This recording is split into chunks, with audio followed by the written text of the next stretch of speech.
Palestinians in Israel are a part of the Palestinian people, those Palestinians who remained inside Israel after 1948, and their number was 175,000. Now they are 21% of the Israeli population and amount to up to 1.7 million citizens of the state of Israel. The majority of them, 80%, are Muslims, 10% Christians, and about 10% Jews. We are talking about three main ideological streams within this community. The oldest one is actually the Communist Party, which is mostly Arab and therefore has national ideology. The second stream is, we're talking about the nationalists, who actually disappeared from the political scene as a result of the Nakba, Palestinian Nakba in 1948, and reappeared in the 1950s. And the third stream appeared on the political scene in the late 1970s, is the Islamic movement. These are the main components of Arab politics inside Israel.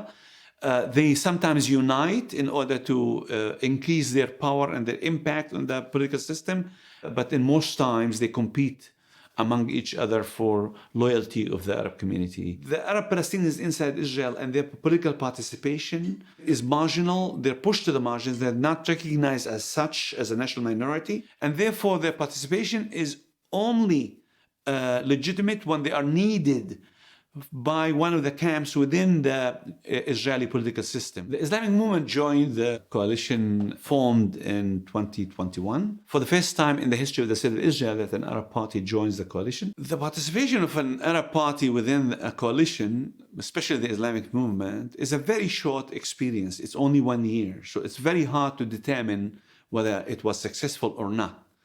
But within the given circumstances, it's possible to say that they were exploited, fully exploited, and they did not manage to change any of the central pillars of Israeli politics toward the Palestinians inside Israel. I see the context of being women, citizens of Israel, is influenced by three types of discrimination. The state discrimination against the Palestinian minority, gender discrimination against women in Israel, and the conservative pressure or discrimination that women in our society are facing. One biggest challenge is housing and land, because the Palestinian community inside Israel has less and less land through confiscation, through policies of land control of the state, and less development plans for the Palestinian. Another challenge is challenge of poverty. 60% of the Palestinian family inside Israel are living under poverty line. 70% of the families who live under poverty line are families who are living from one income. That is, most of the women in the Palestinian community doesn't work. Violence and crime within the Palestinian community are flourishing because there is no control from the state on the action of violence and crime. Israel doesn't deal with the issue of crime as they're dealing with it in the Jewish community, and that's why we see much more crime, we see much more illegal weapon.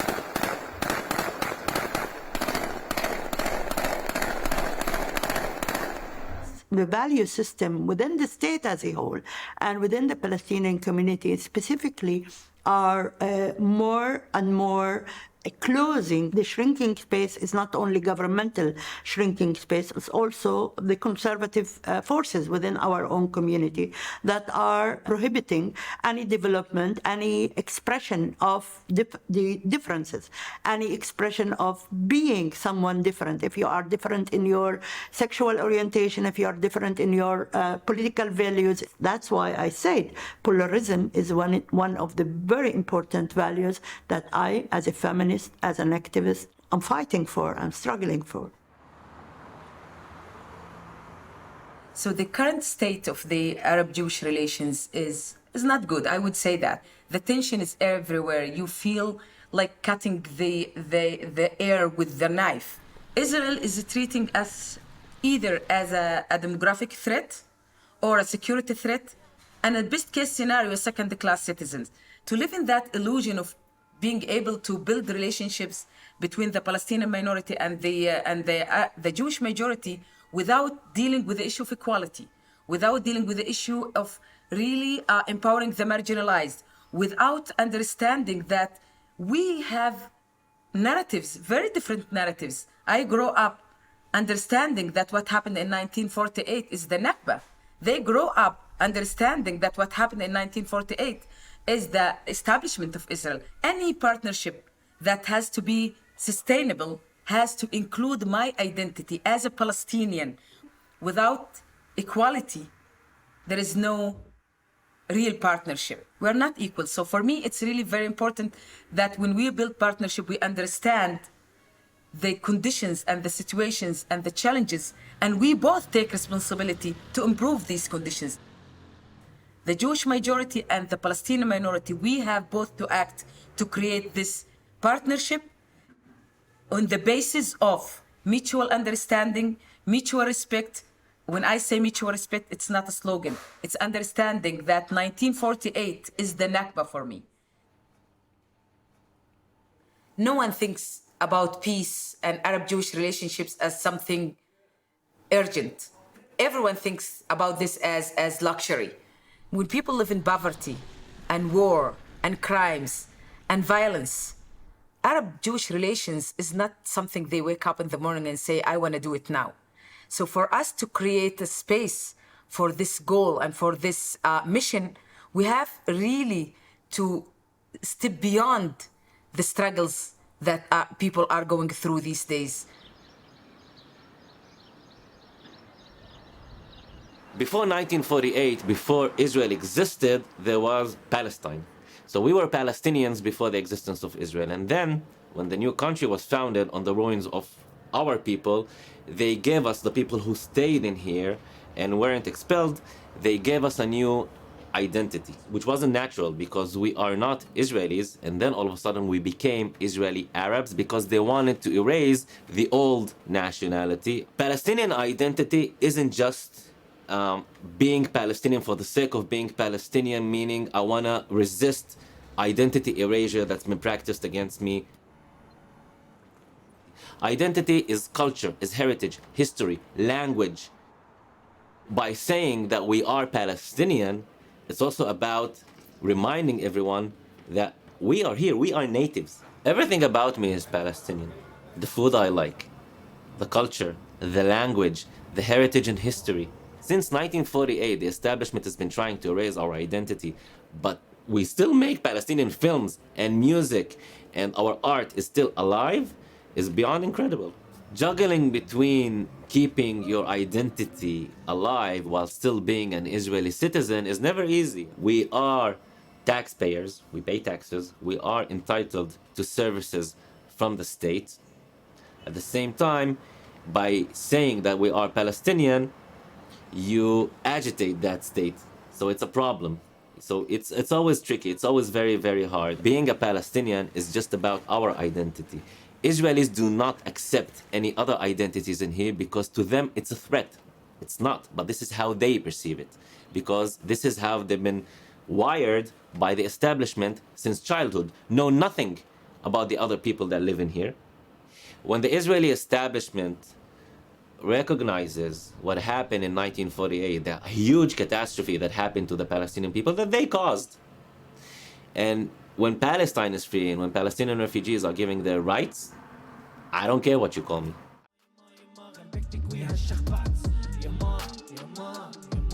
I'm considered the guy who did it in Arabic hip-hop back in '99, like the godfather of Arabic hip-hop. It started from lead. Starting a scene without an industry, it is something very unique. It's not like you have a phone book where you're gonna call a management or a label or a radio, or there is nothing here. I remember I was in San Francisco for recordings and stuff, like just last summer, and I explained the situation. There's no budget, there's no industry, it's not like you do that and then Coca-Cola is gonna sponsor your show. It's not. You work by your own. You are your own manager. You are everything by your own. Then I showed them the video clips and I was like, is that without an industry?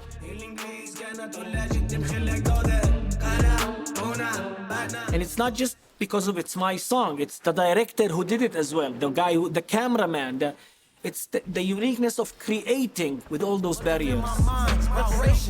What? We ain't get that. For all the harm done, it's only right we get our get back. And despite the whole racist regime we are living in, we don't manage to do music, we fucking rock, we kill it.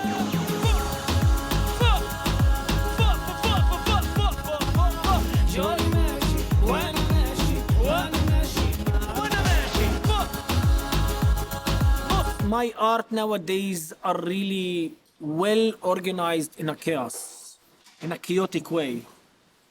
It is fighting for identities and finding that balance. If I write the best political song, I will not sleep at night unless I wrote the best entertaining song in the world that will has to do nothing with Palestine. Nothing. Why? Because I'm an artist.